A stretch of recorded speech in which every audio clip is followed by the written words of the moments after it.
नमस्कार साथियों। Subscribe my channel Bridge Academy and पास में जो बेल आइकन है आप उसे भी प्रेस कीजिए ताकि ऑल नोटिफिकेशंस आपको मिल सके। तो चलिए स्टार्ट करते हैं। आज हम स्टार्ट करते हैं 19 मई का करंट अफेयर। आज का पहले क्वेश्चन की हम बात करते हैं। तो भारत का मानव कंप्यूटर किसे कहा जाता है? तो ये कहा जाता है साथियों शकुंतला देवी को। शकुंतला देवी को वंडर वुमेन के नाम से भी जाना जाता है और 18 जनवरी 1980 को इन्होंने एक विश्व रिकॉर्ड बनाया था। इन्होंने 13 डिजिट के साथ इंटू किया था और आंसर इन्होंने 28 सेकंड के अंदर दे दिया गया था। साथियों, अगर सबसे तेज कंप्यूटर की बात करें तो वो भी 13 डिजिट के इस क्वेश्चन का आंसर 38 सेकंड के अंदर रिप्लाई करता है। तो इन्होंने इस क्वेश्चन का आंसर है वो 28 सेकंड के अंदर रिप्लाई कर दिया था, इसलिए इन्हें भारत का मानव कंप्यूटर कहा जाता है। शकुंतला देवी की बात की जाए तो ये बेंगलुरु की रहने वाली है और बेंगलुरु को सिलिकॉन वैली कहा जाता है, इलेक्ट्रॉन सिटी कहा जाता है। भारत का पहला शहर जिसने अपना लोगो बनाया है वो भी बेंगलुरु है और सिटी ऑफ गार्डन भी बेंगलुरु को कहा जाता है। अब हम बात करते हैं अगले क्वेश्चन की। हाल ही में कौन सा राज्य मनरेगा के तहत रोजगार देने के मामले में राजस्थान को विस्थापित करके पहले स्थान पर आ गया?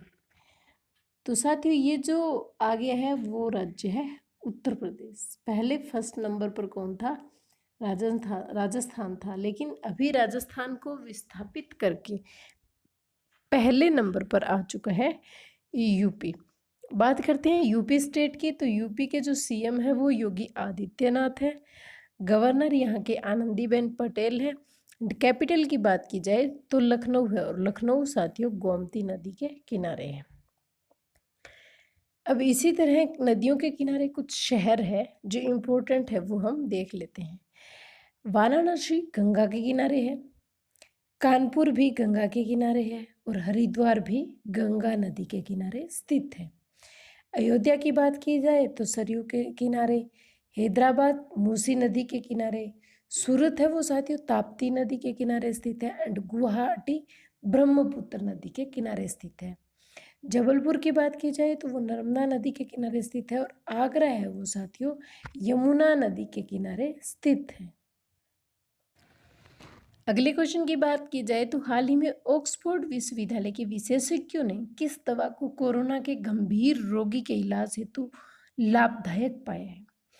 तो साथियों, इस दवाई का नाम है डेक्सामेथासोन। कौन सी दवाई है? डेक्सामेथासोन। ये जो दवाई है वो गठिया के रोग में सूजन आ जाए या अस्थमा जो होता है उसके अंदर सहयोगी है, यानी कि ठीक करने के लिए कारगर है। तो अस्थमा के अंदर भी व्यक्ति को सांस लेने में तकलीफ होती है और कोविड-19 के मरीज को भी सांस लेने में तकलीफ होती है, इसलिए ऑक्सफोर्ड विश्वविद्यालय के विशेषज्ञों ने इस दवा को कोरोना के गंभीर रोगी के इलाज हेतु लाभदायक पाया है। ऑक्सफोर्ड यूनिवर्सिटीज़ के अंदर एक भारतीय महिला भी सहयोगी है। वहाँ भारतीय महिला भी इस दवा में अपना सहयोग दे रही है, इस काम में अपना सहयोग दे रही है। उनका नाम है साथियों चंद्रवाली दत्ता। अब बात करते हैं अगले क्वेश्चन की। हाल ही में निर्वाचन आयोग झूठे हल्फनामों से निपटने का फैसला लेने के कारण सुर्खियों में है। वर्तमान में मुख्य निर्वाचन आयुक्त कौन है?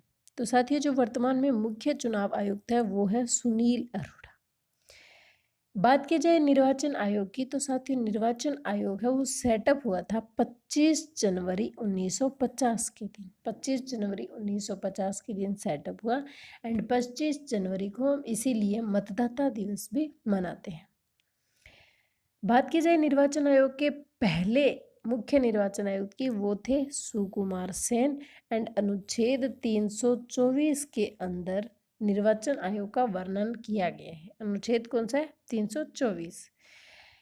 निर्वाचन आयोग के अंदर एक मुख्य निर्वाचन आयुक्त होता है और 2 अन्य सदस्य होते हैं। तो वर्तमान में 2 अन्य सदस्य है वो है अशोक लवासा और सुशील कुमार। अशोक लवासा और सुशील कुमार है जो इसके सदस्य हैं। अगला क्वेश्चन है कि हाल ही में किस देश द्वारा कारेन राज्य में चीन द्वारा बनाई जा रही मेगा सिटी परियोजना की जांच हेतु एक ट्राइब्यूनल गठित किया गया है? तो ये गठित किया गया है म्यांमार के द्वारा। म्यांमार की जो सीमा है साथियों जो म्यांमार की सीमा इंडिया के स्टेट के साथ लगती है वो स्टेट है अरुणाचल प्रदेश, नागालैंड, मणिपुर और मिजोरम। यानी 4 स्टेट है इंडिया के, वो कौन से देश से लगते हैं? म्यांमार से लगते हैं। और ये म्यांमार से लगने वाले देशों का उत्तर से लेकर दक्षिणी क्रम है। आजकल एग्जाम को टफ बनाने के लिए ये क्रम पूछ लिया जाता है, सीरीज पूछ ली जाती है, उत्तर से दक्षिण या दक्षिण से उत्तर, तो हमें ही याद रखनी है। और म्यांमार के राष्ट्रपति की अगर बात की जाए तो विन मिंथ है। और नया म्यांमार की राजधानी अगर साथियों पूछ ली जाए तो नेपीता, राजधानी क्या है म्यांमार की? नेपीता है। अब बात करते हैं अगले क्वेश्चन की। हाल ही में केंद्रीय खेल मंत्रालय ने प्रथम चरण में खेलो इंडिया के तहत कितने खेलो India state centre of excellence स्थापित करने की घोषणा की है? यानी किसकी घोषणा की है? खेलो India state centres of excellence. ये घोषणा की है 8। और ये जो 8 खेलो India state centres of excellence है, ये कौन कौन से 8 राज्यों में स्थापित किए जाएंगे? तो कर्नाटका, ओडिशा, केरला, तेलंगाना, अरुणाचल, मणिपुर, मिजोरम और नागालैंड, इन 8 राज्यों के अंदर इन खेलो India state centres of excellence की स्थापना की जाएगी। अब बात करते हैं खेल मंत्रालय की। तो साथियों जो खेल मंत्रालय है उनके मंत्री है वर्तमान में किरण रिजिजू। 2020 के जो खेल आयोजित करवाए गए हैं वो गुवाहाटी के अंदर करवाए गए और ये तीसरे नंबर के खेल थे। इसके अंदर पहला स्थान 2020 के जो युवा खेल थे उसमें पहला स्थान महाराष्ट्र को मिला, सेकंड स्थान दिल्ली को मिला और थर्ड स्थान पर रहा है हमारा राजस्थान। अब बात करते हैं अगले क्वेश्चन की। हाल ही में खादी एवं ग्राम उद्योग आयोग ने नीरा को बढ़ावा देने की योजना शुरू की है। यह नीरा क्या है? तो साथियों जो नीरा है वो ताड़ के पेड़ से निकाला गया एक पेय पदार्थ है, एक पौष्टिक पदार्थ है, इसलिए इसको बढ़ावा देने की शुरुआत की गई है केवीआईसी द्वारा। बात कर लेते हैं केवीआईसी। केवीआईसी जो सेटअप हुआ था 1956 के अधिनियम के तहत। एंड केवीआईसी का जो हेडक्वार्टर है वो है साथियों मुंबई के अंदर। अब बात करते हैं नेक्स्ट क्वेश्चन की। हाल ही में आईएम विजयन को पद्मश्री के लिए नामित किया गया है। ये किस खेल से रिलेटेड है? तो साथियों ये रिलेटेड है फुटबॉल से। अभी थोड़े दिन पहले एक बुंदेस लीगा जो टूर्नामेंट है वो बहुत ही चर्चा में रहा था। तो साथियों बुंदेस लीगा का संबंध है वो भी फुटबॉल से है। और बुंदेस लीगा वो जर्मनी से रिलेटेड है। और म्यूनिक जो टीम है उसने बुंदेस लीगा अवार्ड है वो 18 बार जीता है। बुंदेस लीगा अवार्ड को कितनी बार जीता है? 18 बार जीता है। नेक्स्ट क्वेश्चन है कि हाल ही में किसने ऑनलाइन बाल यौन शोषण से निपटने के लिए एक प्रोटेक्ट शुरू किया है? प्रोजेक्ट का नाम क्या है? प्रोटेक्ट। और ये शुरू किसने किया है? ये शुरू किया साथियों फेसबुक ने। ये था हमारा आज का करंट अफेयर्स। एंड आज का जो क्वेश्चन है जो हम आपके लिए छोड़कर जा रहे हैं उसका आंसर आपको कमेंट बॉक्स के अंदर देना है। तो आज का क्वेश्चन है कि डींग एक्सप्रेस के नाम से किसे जाना जाता है? हिमा दास, रानी रामपाल, अनमोल नारंग या इनमें से कोई नहीं? प्लीज़ आप अपना बेस्ट देने की कोशिश करें। अगर हम अपना बेस्ट देंगे, 100% देंगे, तो हमें हमारा रिजल्ट है जो ज़रूर मिलेगा।